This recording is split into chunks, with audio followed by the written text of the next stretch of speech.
Bom, então vamos falar aqui desse processo no Brasil, sobre esse contexto histórico do realismo no Brasil. A gente tem, né, o início no Brasil, a gente viu que o realismo começa basicamente em 1860 na França, né? Depois vai influenciando todos os países ali pela Europa. No Brasil ele só chega em 1881, um pouco já perto do final do século XIX, ou seja, de forma tardia já, né? Como todos os estilos literários no Brasil chegaram de forma tarde.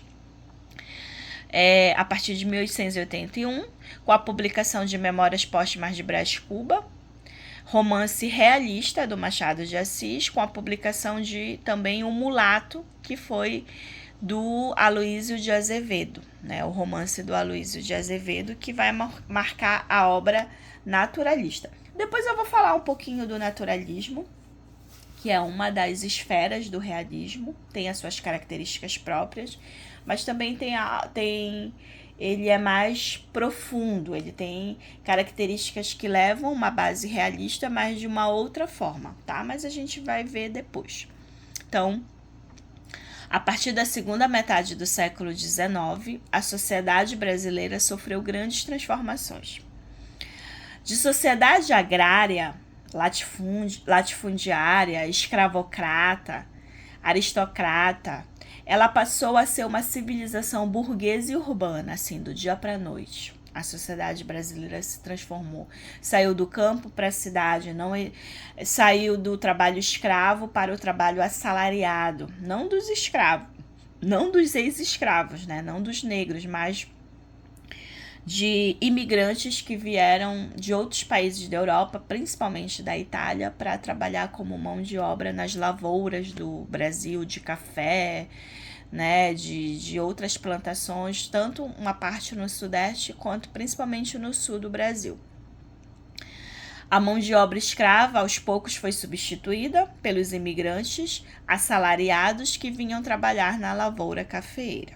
Né? Então era esse o cenário, né, do realismo no Brasil.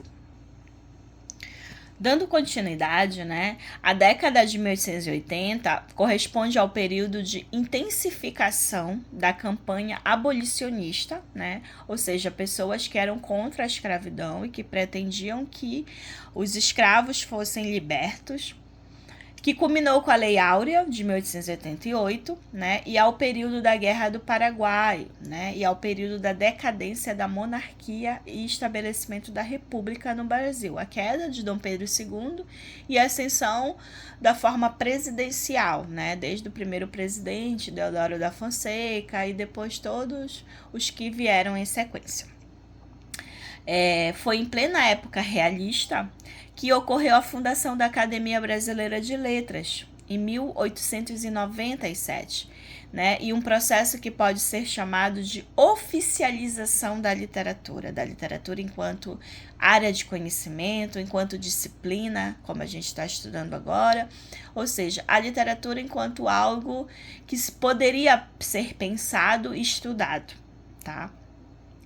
Os escritores, né, que antes eram meio discriminados, marginalizados, começaram a ter prestígio e a participar mais ativamente da vida social, com a criação da Academia Brasileira de Letras. Né, e um dos grandes participantes desse processo foi o próprio Machado de Assis. O realismo brasileiro apresentou basicamente as mesmas características do realismo na Europa, apenas com alguns aspectos locais, principalmente na poesia. Ao contrário do que ocorreu em Portugal, no Brasil não tivemos uma poesia realista significativa. Já no Brasil a gente vai ter, que vai ser chamada de parnasianismo, tá? Que também vai ser que a gente vai estudar mais adiante. Né? Mas em alguns países europeus, por exemplo, Portugal, não houve um parnasianismo que se estude, que se pense autores, que se pense poemas desse período, não. Né? Enquanto que no Brasil a gente teve, né? Olavo Bilac, enfim, alguns poetas parnasianos, né? Ou seja, do período do realismo. Né? Então o Brasil ele tem essa característica muito já independente né, dentro do período realista, embora tenha, sim, aquelas características fundantes do realismo na Europa, mas quando ele aqui chega, ele ganha as características próprias do lugar, da nossa política, da nossa sociedade, que algumas coisas, sim, eram parecidas com a Europa, mas muitas outras não. Bom, e aí a gente tem como principal representante, né, desse período realista no Brasil, que é o Machado de Assis, né? Então, o Machado de Assis, a gente pode dizer que ele foi um escritor que trouxe o esboço de uma nova teoria da alma humana, né? Era como se a própria sociedade se olhasse no espelho e se visse representada e visse as suas características, os seus defeitos, os seus desvios, as suas crenças, todas ali, pautadas, representadas nas obras literárias que o Machado de Assis escreveu. Então, para a gente entender o Machado de Assis, a gente tem que pensar que ele traz, enquanto escritor, algumas características que são muito próprias dele, né? Um aprofundamento psicológico, isso é muito interessante, porque quando a gente lê uma obra do período do romantismo, a gente vê lá aquela personagem descrita, né? O diálogo dela, a vida dela, né? Aí eu dou como exemplo, por exemplo, Iracema, lá do José de Alencar, que foi escrita no período do romantismo, né? A Virgem dos Lábios de Mel. A gente vê a Iracema descrita, né? Sempre numa forma mais física do que sobre as coisas que ela pensava, as suas memórias, as suas aflições, a gente vê mais essas representações. Numa obra realista que a gente leia, principalmente do Machado de Assis, a gente já vai ver um aprofundamento psicológico muito mais importante do que essas outras características externas. A gente vai conhecer a personagem como todo, a gente vai conhecer o passado dela, a gente vai saber o que ela pensa, o que ela tem medo, o que ela anseia, o que ela tem de ruim se ela tiver dentro dela, o que ela tem de bom, o que ela pode contribuir, a gente vai conhecer tudo dela. Porque o Machado de Assis se preocupava em mostrar esse aprofundamento psicológico das personagens na sua obra, né? A gente vai ter uma análise do comportamento humano. Os realistas, eles eram críticos, então eles vão fazer toda uma análise desse comportamento dessa pessoa, de uma forma, às vezes, criticando, outras vezes não criticando. Ele vai dar para o leitor criticar ou não, é ele que decide o que ele pensa daquela personagem. Isso é muito interessante, isso é muito inovador para a época. E aí a gente diz que o Machado de Assis, ele teve duas fases. Ele também escreveu no período do romantismo. Muita gente acha que ele é só do realismo, mas ele esteve presente também na fase do romantismo, né? Que é chamada sua primeira fase, a sua fase romântica.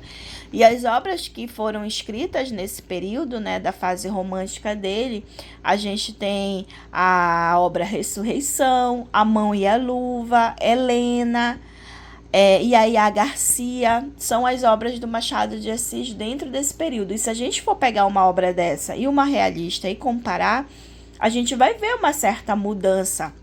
É porque o Machado, ele vai percebendo essas mudanças na própria sociedade e vai mudando o rumo da narrativa, a construção das suas personagens, de acordo com aquilo que ele vivenciava, do que ele via, do que ele sentia da sociedade, né? E aí a segunda fase dele já vai ser chamada de uma fase mais realista, né? Ou chamada fase de maturidade, justamente com a criação de Memórias Póstumas de Brás Cuba, Quincas Borbas, Dom Casmurro, Esaú e Jacó, baseado nos irmãos bíblicos, e Memorial de Aires, que é uma das últimas obras no período que ele escreveu antes de morrer, né?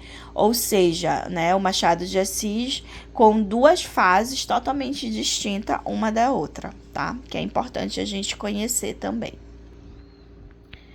E aqui, né, para a gente continuar entendendo esse grande gênio que é o Machado de Assis, né, o Machado de Assis, ele não separa as questões sociais e culturais discutidas no Brasil da segunda metade do século XIX, né, as quais ganham contornos próprios às questões políticas da época. época, ele não separa, ele coloca tudo junto. Então, na obra do Machado, você vai ver representações culturais, sociais, políticas, poéticas, todas juntas no mesmo patamar, na sua própria construção literária. No caso dos contos de Machado de Assis, uma das características das obras para expressar essa ligação entre social e político é o uso frequente de ironia. Ele é um mestre da ironia, Machado de Assis. Ele é muito irônico na sua forma de escrever. Machado costuma apontar para a função social da sociedade brasileira. A literatura moderna, como a de Machado de Assis, fez do eixo principal da narrativa a imprevisibilidade que desnaturaliza os modos habituais de ler. Ou seja, sabe aquela obra que você já prevê o que vai acontecer, né? Já imagina que é isso que vai acontecer. O Machado de Assis, ele sempre te surpreende. A imprevisibilidade. Ou seja, você acha que vai acontecer tal coisa, quando ele vê, ele muda ali no meio, ali no final, e você fica, como assim? Né? Você sempre espera algo e quando você vê, não acontece.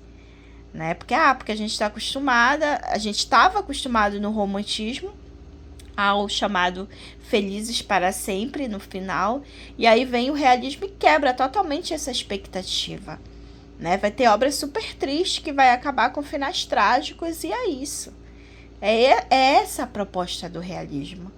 Acabar com essa campo muito ficcional que o romantismo trouxe pra gente, né? Com a engenhosidade machadiana, nasce conto-teoria, campo aberto para autores subsequentes, depois do Machado de Assis, grandes autores também que vão nessa mesma linha. Lima Barreto, que escreveu O Homem que Sabia Javanês, né? Esse olhar à sociedade sobre a técnica realista, denunciando o jogo de máscaras sociais, denunciando a hipocrisia da sociedade, o falso moralismo, o amoralismo, né? A corrupção, tudo isso estão descritas nas obras naturalistas. Do Machado de Assis, então, muito mais representados, né? E aí, um dos conselhos que eu dou sobre ler Machado de Assis para entender a própria sociedade brasileira, não só do século XIX, mas entender mesmo esses contornos, entender essas máscaras sociais, essa hipocrisia de várias instituições, igreja, casamento, relações interpessoais. Eu dou um conselho. Para aqueles que ainda não compactuam ideologicamente com esse ethos machadiano, resta ainda, como consolo, ler muito Machado de Assis, para reconhecer no agora as tantas encarnações de personagens machadianos que existem por aí, no agora, na nossa sociedade. O importante é que não se termine pateticamente como Rubião, que é um personagem de Quincas Borbas do Machado, repetindo um bordão que nunca entendeu. Ou seja, vocês não lerem Machado de Assis e repetirem por aí o que dizem dele, sabe? Machado de Assis é isso, aquilo, é irônico, é isso. Mas aí tu fica repetindo esse bordão, mas é o que tu achas, é o que tu acreditas, é o que tu lestes, né? Então, Machado de Assis é isso, para que a gente possa compreender o realismo, em compreender o Machado de Assis, só resta ler Machado de Assis, não tem outro caminho.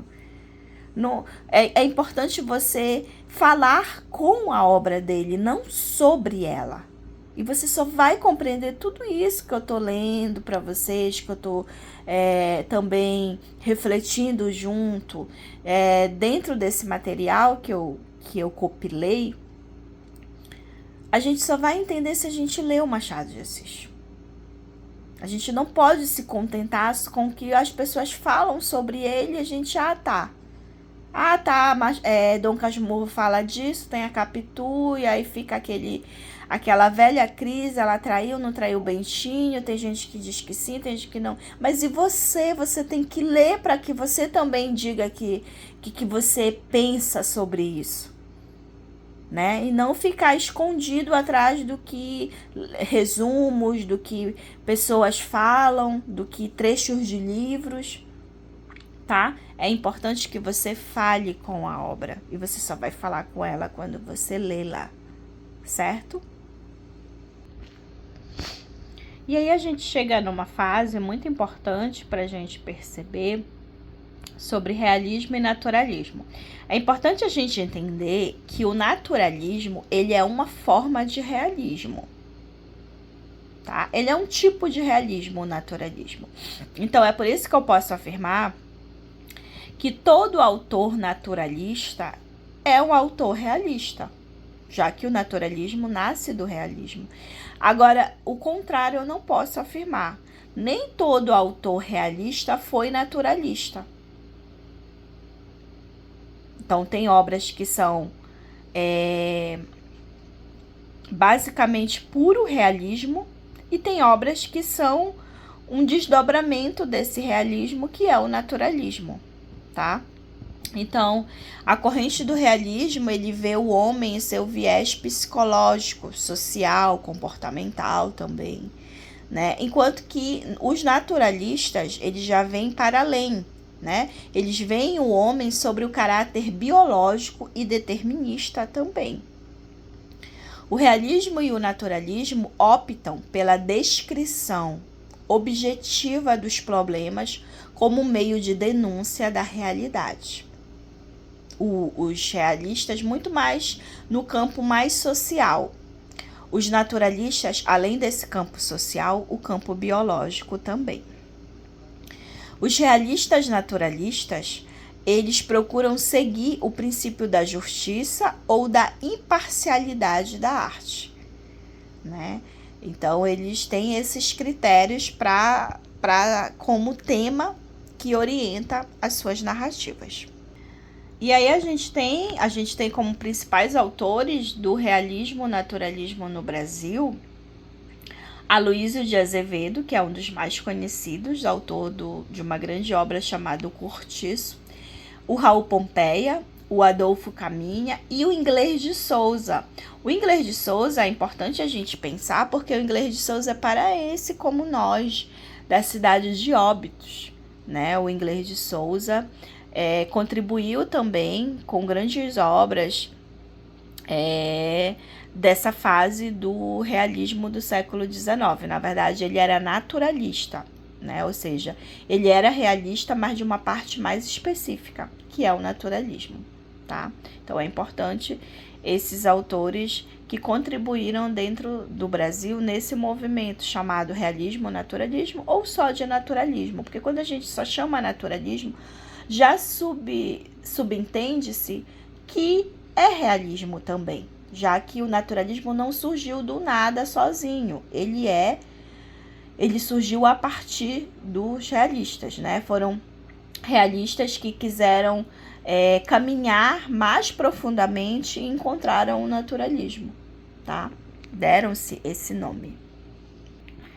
E aí, quando a gente pensa, né, o naturalismo, a gente tem como características desse naturalismo, né, para a gente entender, né, qual eram essas propostas desse tipo de realismo, que é o naturalismo, a gente tem uma linguagem mais simples, com clareza, equilíbrio, harmonia na composição.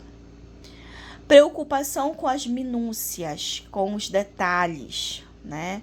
Uma descrição e narrativas lentas, devagar, sem demora, sem atropelo, sem pressa. Impessoalidade, né? Ou seja, as personagens, elas não interferem tanto, digamos assim, para que se tome decisões. É sempre o leitor que, de acordo com seu juízo de valor, vai interpretar aquela obra a seu modo. Temas de patologia social, né, sobre problemas sociais que não se discutiam antes, como homossexualidade, como questões de racismo. É a primeira vez que vai aparecer esses temas aí, sabe? Dentro dessas discussões. É lá no realismo naturalismo que vão aparecer. Que eles chamavam antes de patologias, né? Que é um nome bem pejorativo também. Mas naquele tempo ainda não se tinha as discussões amplas que a gente tem hoje, né? É século XIX, a gente está no XXI. Observação e análise da realidade, ser humano animalesco e sensual. Animalesco, ou seja, muito próximo dos animais, ou seja, coisas que se agem por instintos. Despreocupação com a moral e literatura mais engajada, principalmente política e socialmente falando, né? Então, esses são os pontos desse período dessa literatura realista, tá? E a gente vê isso muito numa obra chamada O Cortiço, do Aloysio de Azevedo. Nossa, é muito naturalista, todas as formas da descrição das personagens, dos lugares, de tudo, tá? É uma obra de grande impacto e muito, muito importante dentro do mundo literário. E aí eu trouxe pelo menos assim uma obra para a gente pensar esse naturalismo no Brasil, né, que é um tipo de realismo. O Aloysio de Azevedo, que escreveu O Cortiço. Essa é uma ilustração do livro do Cortiço, né? Pense nesse tipo de moradia, né, onde... E aí há uma discussão social por detrás, porque o cortiço era aquele local onde as pessoas que não tinham mais para onde ir dentro da cidade, porque a cidade estava oferecendo emprego, as pessoas começaram a sair do campo para ir para a cidade, principalmente em São Paulo, no Rio, no Sudeste como um todo. E a exploração trabalhista, né? E o estado de miserabilidade, de pobreza que essas pessoas vivenciavam. Aí viviam uma por cima da outra, o cortiço era um banheiro para muita gente, era fila para tudo. Então, como é que era essa desorganização social, né? Então, através do cortiço, a gente começa a entender como se deu essa política e essa construção social desse período, né? Para a gente entender o próprio nascimento depois das favelas, dos morros. Então é muito interessante. E a forma como a Aloysio de Azevedo dá algumas personagens, as características que ele trabalha dentro disso, é uma obra também muito relevante na construção da nossa literatura brasileira. E aí, né, para a gente entender, né, eu coloquei alguns pontos aqui sobre o Aloysio de Azevedo, esse grande autor naturalista. É um autor que é um homem, né, que escreveu a partir do fruto dos elementos biológicos. Ele percebeu muito a questão da raça e das circunstâncias do tempo e do meio em que vivia, né? Há um certo determinismo dentro dessa construção naturalista. Era um escritor profissional, escrevendo de acordo com o gosto do público leitor da época. Sua obra era bem diversificada, apresentando romances românticos e romances naturalistas. Gente, é importante aqui a gente entender, há românticos como assim? O romantismo ele nunca acabou de fato, nenhum estilo literário, a gente diz assim, houve ascensão e houve um declínio, ou seja, ele diminuiu publicações, né, e outro estilo literário começou a surgir com mais força, mas ele não morre. Tipo, não é assim, hoje terminou o romantismo e amanhã vai nascer o realismo, não. Eles sempre coexistem concomitantemente, né, ao mesmo tempo. Né? Então, o Aloysio é um exemplo disso. Ele escrevia tanto livros românticos quanto naturalistas. Mas, ao contrário de outros escritores que apresentavam fases, o Aloysio produzia os dois tipos de romances ao mesmo tempo. Para o público, escrevia romances românticos, chamados por ele de comerciais, e também escrevia os romances naturalistas, que ele chamava de artísticos. Foi um grande caricaturista, né, e conta a história que ele possuía um método bem original de escrita, Primeiro ele desenhava as personagens, depois começava a escrever as cenas e sobre elas, né? E aí as 3 obras que são mais relevantes da produção do Aloysio de Azevedo é Casa de Pensão e O Cortiço e também O Mulato, né? São as 3 obras que, se eu fosse indicar, né, para que vocês lessem, eu indicaria com certeza O Cortiço primeiro, porque é uma obra genial que a gente não resta dúvida sobre todas as características naturalistas que estão nessa obra. Bom, além do Aloysio de Azevedo, né, a gente tem o Raul Pompeia, o Afonso Caminha, que também são autores naturalistas que são importantes. Mas aí, como eu falei, eu chamo a atenção para o Inglês de Souza, que é paraense como nós, e também teve a sua grande contribuição dentro desse período realista naturalista, né? E aí, pensando aqui um pouco sobre o Inglês de Souza. O século XIX, com o realismo-naturalismo, colocou a literatura da Amazônia no cenário nacional, por meio de obras do Inglês de Souza. Ele nasceu na cidade de Óbidos, das quais influenciaram efetivamente na escrita e na obra dele chamada Contos Amazônicos. É interessante discorrer acerca da subjetividade utilizada em suas obras, das quais inauguram a escola naturalista no Brasil, de modo que seu enfoque é no homem amazônico, acima da paisagem e do exotismo da região.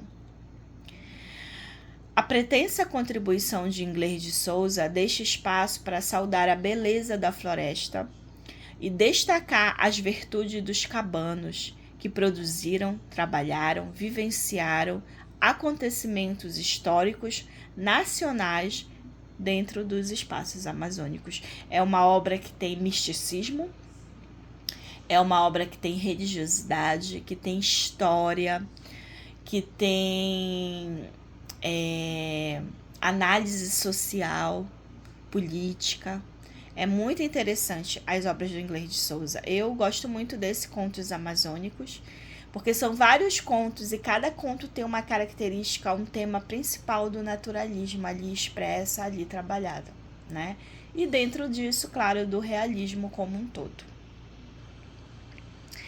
E aí, né, só pra gente terminar aqui essa fase sobre realismo e naturalismo, quando a gente diz assim, hoje eu acordei arte realista, trivial, objetivo, sem ilusões e imerso em contrastes sociais, né? Então, se você acordou assim, né, com essas características, você com certeza acordou uma arte realista, né? Acordou no realismo, né? Brincadeiras à parte, gente. Então, a aula de hoje trouxe como objetivo essas características. O que eu vou deixar na plataforma? Esse material, os livros, alguns que eu citei aqui, que eu penso que é importante para vocês enquanto leitura complementar. E essa aula daqui gravada para que vocês possam assistir e reassistir quantas vezes vocês quiserem, tá bom? Então, até a próxima!